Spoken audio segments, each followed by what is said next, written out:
युद्धराज, क्या आपने माता सीता को देखा था? हनुमान जी, लंका के स्वर्ण महल के बाहर एक उपवन है। उसी उपवन में अशोक वाटिका के नीचे ध्यान मग्न माता सीता बैठी हुई हैं। उनके नेत्रों में भगवान श्री राम की ही प्रतीक्षा है और उनके होठों पर भगवान श्री राम का ही नाम।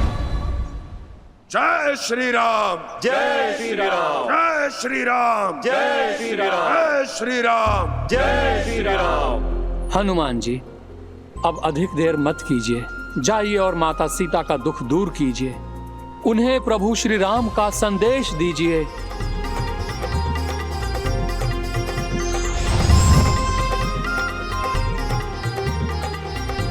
जय श्री राम।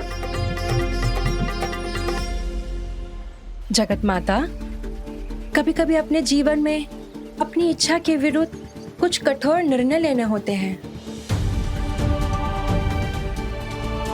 आप किस निर्णय के बारे में बात कर रही हैं माता? हे जगत माता, मैं रावण महाराज को भली भांति जानती हूँ। समस्त ब्रह्मांड में उनसे ज्यादा शक्तिशाली और कोई नहीं है। उनसे कभी कोई जीत नहीं पाया।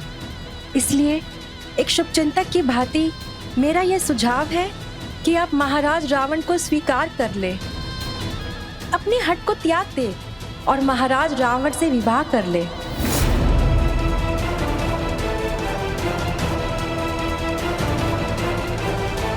माता त्रिजटा, समस्त लंका में केवल आप ही मुझे धर्म की सहचार प्रतीत हुई, इसलिए मैंने आपको माता कहा। एक माता होते हुए आप अपनी पुत्री को ऐसा सुझाव कैसे दे सकती हैं? क्या आप चाहती हैं कि रावण इसी प्रकार स्त्री का हरण करता रहे, इसी प्रकार स्त्री के साथ छल करता रहे, एक स्त्री के पतिव्रत धर्म का खंडन करता रहे?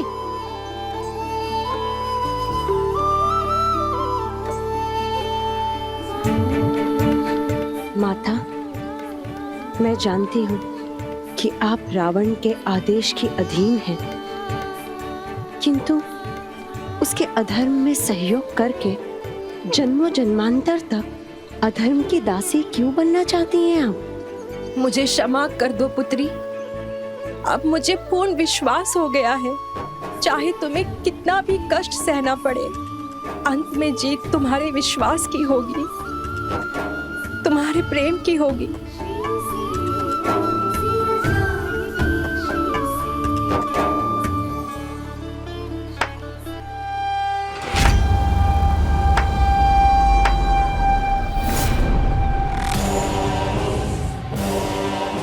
रावण की दासी और रावण की ही हार की कामना?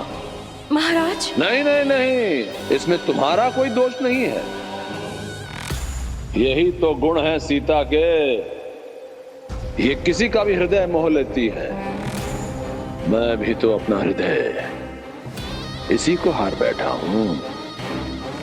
जानती हो सीता, तुम अपना मुख क्यों फेर रही हो?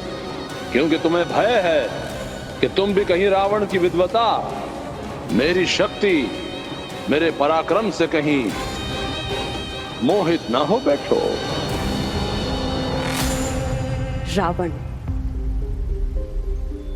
तुम्हारे अहंकार में भी निराशा है, भय छुपा है। तुम्हारा भय तुम अपने अहंकार में छुपाना चाहते हो। यदि तुम सच में इससे मुक्ति पाना चाहते हो तो जाओ और प्रभु श्री राम के चरणों में गिरकर उनसे क्षमा मांगो। सीता, यदि तुम्हारी यही इच्छा है तो एक बार उस वनवासी राम से भेंट करने अवश्य जाऊंगा मैं, किंतु तुमसे विवाह करने के पश्चात पुनः बताने की आवश्यकता तो नहीं है ना कि केवल 1 मास का समय शेष है तुम्हारे पास। अब देखना यह है कि 1 मास तक वो वनवासी राम जीवित रह पाता भी है या नहीं। रावण, तुम्हारे अहंकार के कारण जो तुम नहीं देख पा रहे हो वो मैं देख पा रही हूं। मुझे स्पष्ट दिख रहा है कि प्रभु श्री राम शीघ्र ही तुम्हारे अधर्म, तुम्हारा अहंकार और इस लंका का सर्वनाश कर देंगे। रावण का सर्वनाश। सीता, अब तो मुझे ये सुनिश्चित करना ही होगा कि मेरी लंका में अब कोई प्रवेश कर ही ना सके।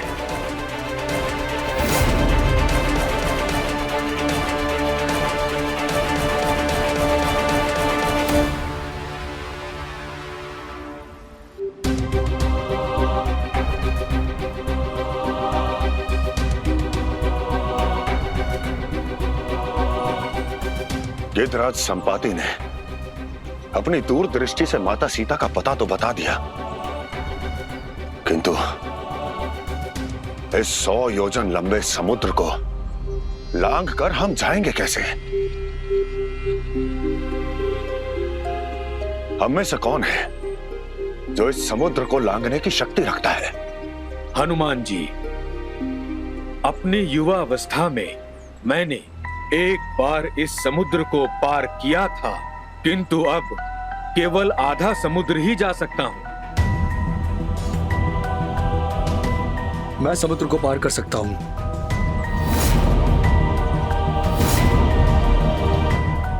किंतु एक बार लंका पहुंचकर मैं वहां से जीवित वापस नहीं लौट सकता।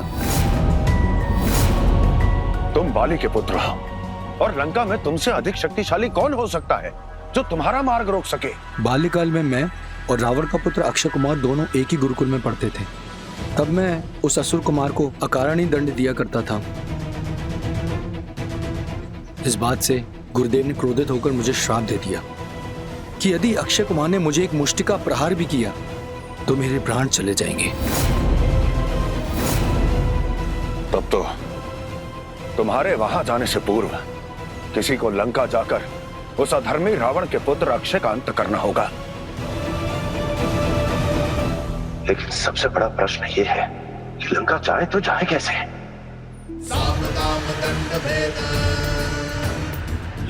हे समुद्र की रक्षिका सिंहिका, प्रकट हो। हे लंका के सभी द्वारों की रक्षिका लंकिनी, प्रकट हो।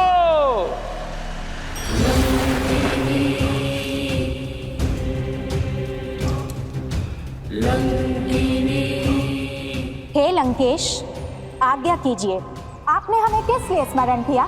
सिंहिका, पूरे संसार में केवल तुम्हारे पास ये शक्ति है कि तुम किसी की भी छाया को पकड़ सकती हो। मैं चाहता हूं यदि कोई आकाश मार्ग से लंका की ओर आने का दुस्साहस करे तो तुम उसकी छाया को पकड़कर वहीं उसका अंत कर दो। मैं तो इसी क्षण की प्रतीक्षा कर रही थी। आप निश्चिंत रहिए लंकेश, आकाश मार्ग से कोई भी लंका में प्रवेश नहीं कर सकता।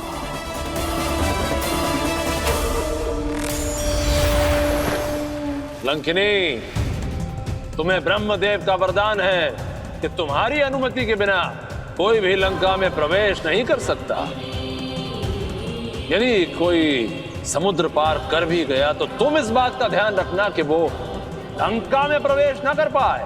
असुराज, लंका में चोरी छुपे प्रवेश करने वाले ऐसे लोग ही तो मेरा भोजन है। फिर भी यदि किसी ने ऐसा दुस्साहस किया तो मैं उसका भक्षण कर जाऊंगी।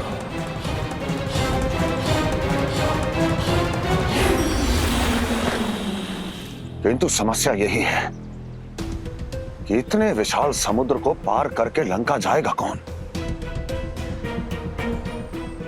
हनुमान जी, वैसे भी सीता माता का पता लग चुका है, तो क्यों ना हम यहाँ से लौटकर प्रभु श्री राम को सूचित करें।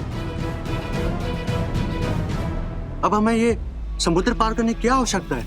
नल, नील, जब प्रभु श्री राम हमसे पूछेंगे कि माता सीता कैसी हैं, किस अवस्था में है, तब हम उन्हें क्या उत्तर देंगे? नहीं, हम बिना माता सीता की पूर्ण सूचना लिए, बिना उनसे मिले प्रभु श्री राम के पास नहीं लौट सकते। इसका अर्थ केवल यही है कि चाहे जो भी हो, जैसे भी हो, हमें समुद्र को पार कर कर लंका तक पहुंचना होगा।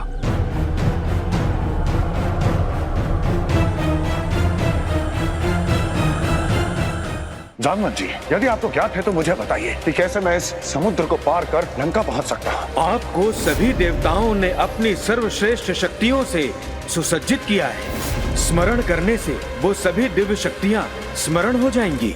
जय हनुमान।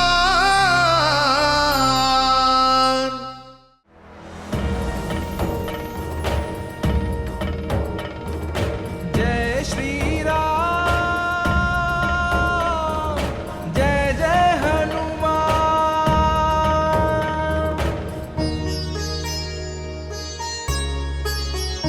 यह कथा है सुंदर सुंदर कांड अध्याय की। यह कथा है सुंदर सुंदर कांड अध्याय की। श्री राम भक्त हनुमान के धर्म और न्याय की। श्री राम भक्त सिया राम हनुमान के धर्म और न्याय की।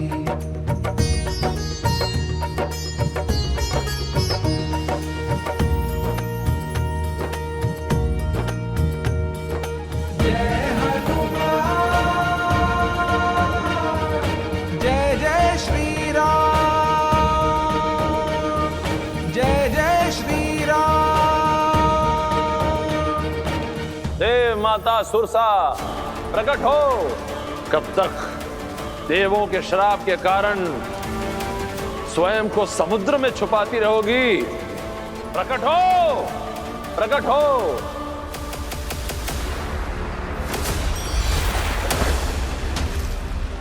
प्रणाम रावण। अपनी एक भूल के कारण तुम्हारा एक कार्य करने के लिए विवश हो गई हूं मैं।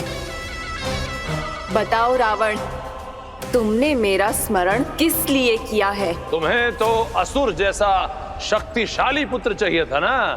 वो मेरी एक भूल थी, एक क्षण का भाव था जिसके कारण देवों ने मुझे श्राप दिया, और उसी के कारण मैं तुम्हारा एक कार्य करने के लिए विवश हो गई हूँ। इसीलिए शीघ्र आज्ञा करो और मुझे मेरे इस असुरी जीवन से मुक्त करो। यदि मेरा कोई शत्रु लंका आने के लिए समुद्र की सीमा पर प्रवेश भी करे तो उसका भक्षण करना होगा तुम्हें। किंतु स्मरण रहे, यदि तुमने उसका भक्षण नहीं किया, उसके साथ दया दिखाई, तो जो श्राप तुम्हें दिया गया है उससे मुक्ति तुम्हें कभी नहीं मिलेगी। निश्चिंत हो जाओ रावण, मेरे श्राप से मुक्त होने के लिए मैं तुम्हारी इस आज्ञा का पालन अवश्य करूंगी। रावण के इस भय का एक ही अर्थ है, मेरी श्राप मुक्ति, और रावण के अंत का समय अब समीप है।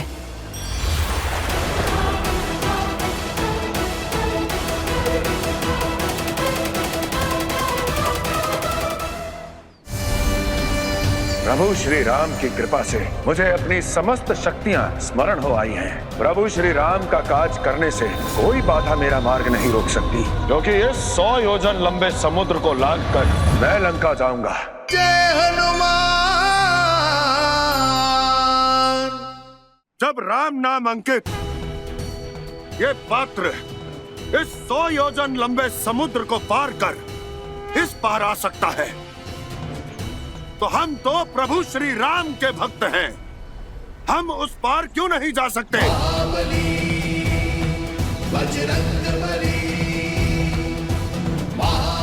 अवश्य ही कोई ना कोई मार्ग है जिसे हम नहीं देख पा रहे। हनुमान जी, आप ही तो स्वयं सभी समस्याओं के हल हैं। आप ही तो सब अनसुलझे प्रश्नों का उत्तर है, और आप ही प्रश्न पूछ रहे हैं। जामवंत जी, यदि मुझे ज्ञात होता तो मैं भला आपसे प्रश्न क्यों करता? बचपन के श्राप के कारण हनुमान जी अपना बल भूल गए हैं। उनको जब तक उनका बल और उद्देश्य स्मरण नहीं कराया जाएगा, तब तक उन्हें अपने बल का आभास नहीं होगा। जामवंत जी, आप किस सोच में डूब गए हैं? यदि आपको ज्ञात है तो मुझे बताइए कि कैसे मैं इस समुद्र को पार कर लंका पहुंच सकता हूं। हनुमान जी, आपके लिए स्वयं इस संसार में कौन सा कार्य असंभव है? आप तो स्वयं बल, बुद्धि, विज्ञान के निधान हैं, पवन पुत्र हैं, सूर्य देव के शिष्य हैं, महाबली हैं, साक्षात रुद्र के अवतार हैं। बाल्यकाल से ही आपको सभी देवताओं ने अपनी सर्वश्रेष्ठ शक्तियों से सुसज्जित किया है। राम काज ही आपके जीवन का उद्देश्य है हनुमान जी।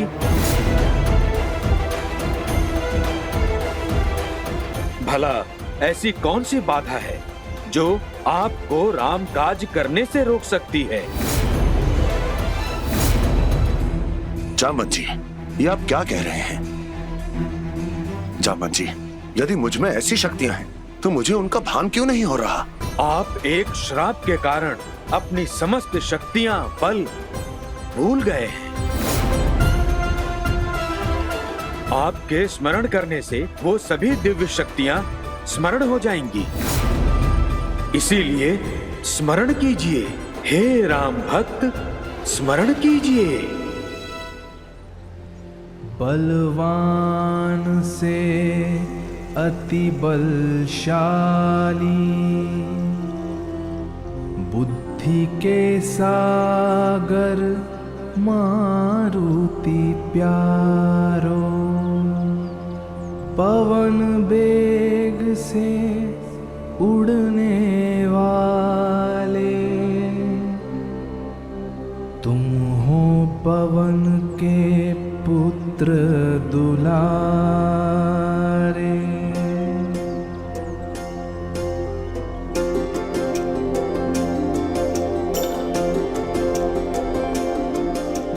बाल समय रवि भक्ष लियो, तब तीनों लोक भयो अंधियारी।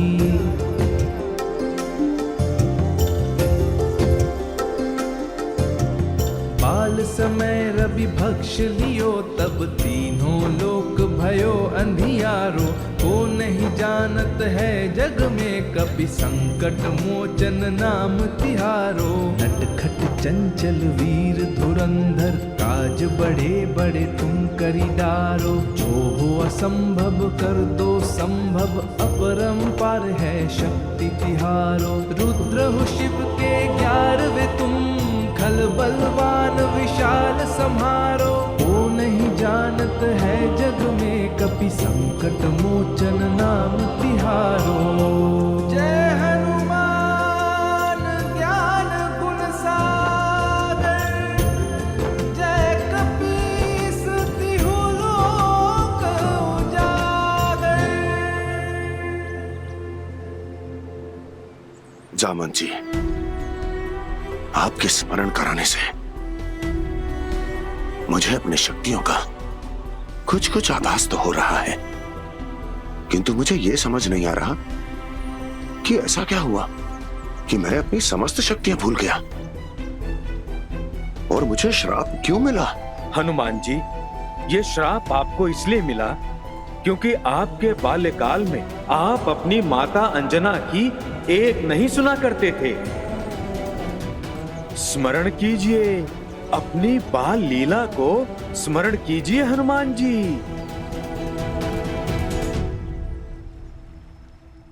मारुति, माता पीड़ा हो रही है। क्यों किया तुमने ऐसा? हाँ, बनवारी काका के उद्यान के सारे फल खा गए। क्यों? माता, भूख लग रही थी। मारुति, कितनी बार कहा है, यदि भूख लगे तो मुझसे कहा करो। किसी दूसरे के फल या किसी दूसरे का भोजन मत खाया करो।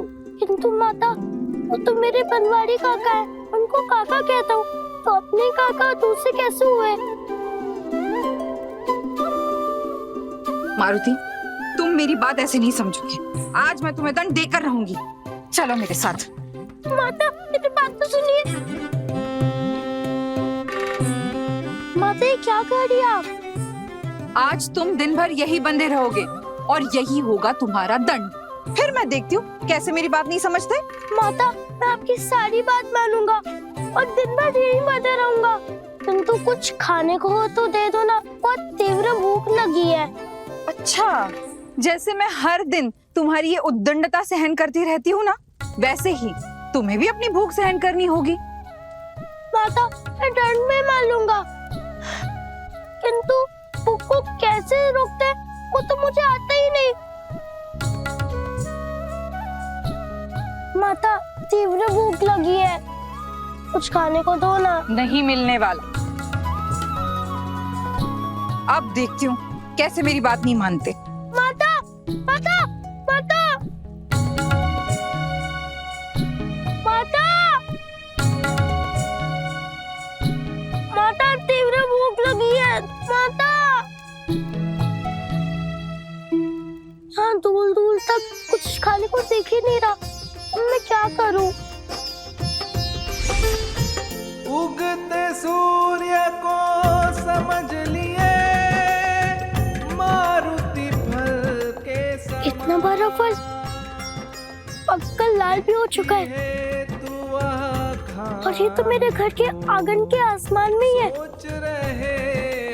अब माता ये भी नहीं कह सकती मैंने दूसरे के घर से फल चुराया है। माता, मैं जानता हूँ कि आप अब भी यही हैं, क्योंकि आप अपने मारुति को बंधन में छोड़कर कभी जा ही नहीं सकती। आज मैं तुम्हारी मीठी मीठी बातों में नहीं आने वाली। तुम्हें भोजन नहीं मिलेगा, नहीं दूंगी तो नहीं दूंगी, बस। माता, क्या मैं अपने आंगन के आसमान में उगे हुए फल को खा लूं?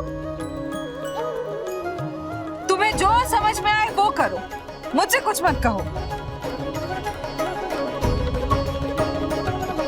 अब तो माता ने भी आज्ञा दे दी, इससे पहले माता का मन बदले मुझे उस फल को खा लेना चाहिए।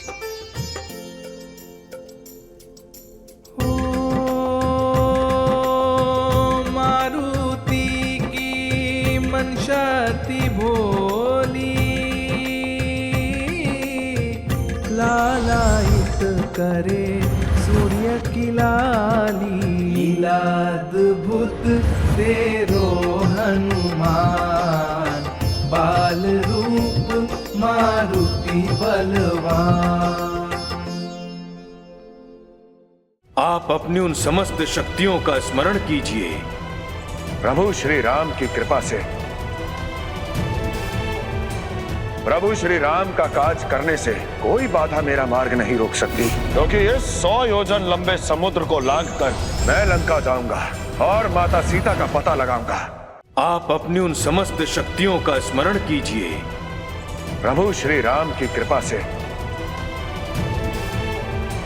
प्रभु श्री राम का काज करने से कोई बाधा मेरा मार्ग नहीं रोक सकती, क्योंकि इस 100 योजन लंबे समुद्र को लांघकर मैं लंका जाऊंगा और माता सीता का पता लगाऊंगा।